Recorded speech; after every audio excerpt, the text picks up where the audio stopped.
Okay, so you know Char Siu barbecue pork, and you probably know about salted egg yolks. But even if you're the sort that's familiar with Cantonese cuisine, salted egg stuffed char siu might not be something that you've ever heard of. And it is a bit of a newer thing. Food trends are a very real thing worldwide after all, and Guangdong, as of late, had sort of this collective obsession with salted egg yolk. There's salted egg yolk milk tea, salted egg ice cream, salted egg deep fried French toast, and this dish, the stuffed char siu, fits right in with that larger craze. But unlike something like salted egg milk tea, we do think that this dish might have a bit of legs on its own. It's rich, delicious, can please a crowd, and is a bit of a showstopper in its own right. Now, one of the very first videos that we ever did on this channel was Char Siu barbecue pork, so this is a great chance to circle back to the topic. In that video, we made our own Char Siu sauce, which is a step that today we are not going to bother with.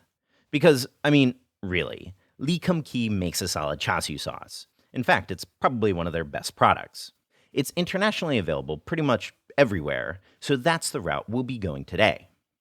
So, to start, we'll whip together our Char Siu marinade using 60 grams of Char Siu sauce, either LKK or homemade, and mix that with 5 grams of salt, 10 grams of sugar, 1 teaspoon of 5-spice powder, 10 grams of dark soy sauce, 30 grams water, and another 30 grams of a high-proof liquor.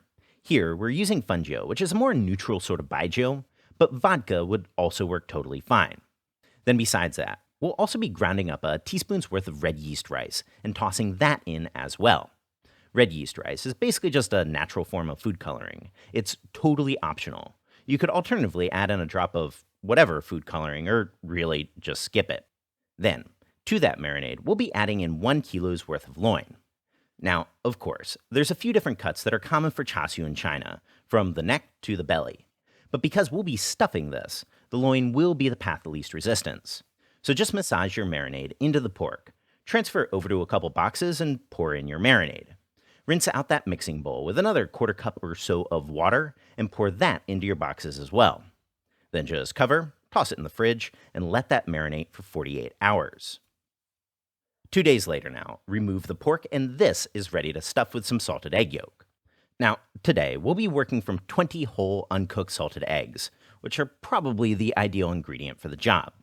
That said, I'm pretty sure that the most common thing that's available at Asian supermarkets abroad are these sorts of packages of pre-cooked salted egg yolks. Also totally legit. Your stuffing will just look a little more separated, kind of like this restaurant's version of the dish here. So then, with those ready, toss a slab of pork onto a tinfoil-lined baking tray. To stuff the guy, first create a little meat bag by slicing into it with a pair of scissors.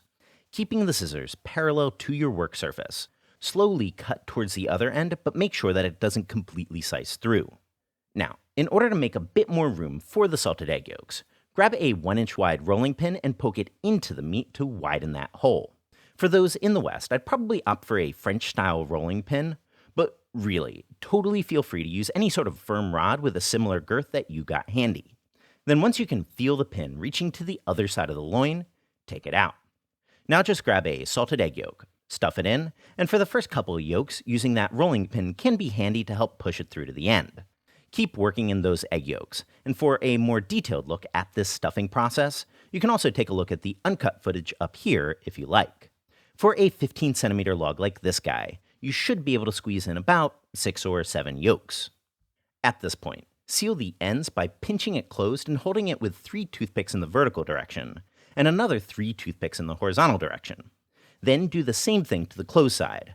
The point of doing this side too is to help the pork stay in shape while roasting, otherwise the loin can shrink and squeeze some of the yolk out from your open end. Once you've worked through all 3 logs then, transfer that over to an oven preheated to 200 centigrade. And while we will be cooking this for about an hour in all, we'll be swinging back to it in 20 minutes time. So then, as that's going, we can whip up our basting liquid as well as our final sauce. So, basting liquid is simple enough. 1 part of your trusty Char Siu sauce, half part of water to thin it out a touch, and 1 part of your syrup of choice. Today, we are using golden syrup, but either maltose or honey would probably be even more classic. So just mix that up and set that aside. Then, for the final sauce, we'll be taking our marinade, tossing it in a small saucepan, and adding in a teaspoon of sugar. Then over a medium flame, just let that reduce. After about 10 minutes of bubbling away, it should be reduced by about half and have reached about this sort of consistency. So strain it and set it aside. Now back to the roast. Remove the pork from the oven, and at this point, it should be solid enough to be able to transfer up onto a rack. Then baste that with your Char Siu syrup mixture and toss it in for another 20. Then, after that time, remove, flip it over, baste that guy again, and toss it in again. Do the same thing after your final 20 minutes of roasting, but this time take a look at your internal temperature situation. We're going to be aiming for something about 75 Celsius here. I do know that might feel a little on the high side, but you do want to take char siu a bit drier than you would most pork roasts. Then just baste that one last time. Toss it at the top of your oven at 230 or the maximum not broiling temperature your oven can go for a final 3 minutes, and with that, the roast is done. At this point then, you'll need to let that all cool down. Letting everything come completely down to temperature and then re-roasting it to warm it up makes for a tighter filling, but it also, for some reason, seems to help the meat get to that signature char siu texture. So once it's cool to the touch, wrap it all up with tin foil, toss it into the fridge, and you can re-roast at your convenience anytime over the next 3 to 4 days.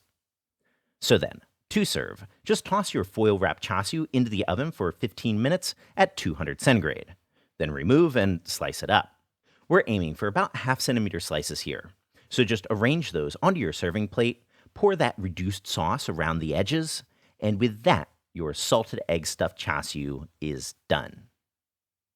So we would really suggest putting this in the fridge for at least 24 hours to let it firm up. And we also think this is a great festival, holiday, or potluck dish. You can just make this, bring it over to your friends, pop it in the oven, and heat it up. Or if you happen to live in China where a lot of people don't have oven, you can even just do a shallow fry like what we did in the Guangxi Char Siu video. So right, check out the recipe in the description box. A big thank you for everyone that's supporting us on Patreon. And of course, subscribe for more Chinese cooking videos.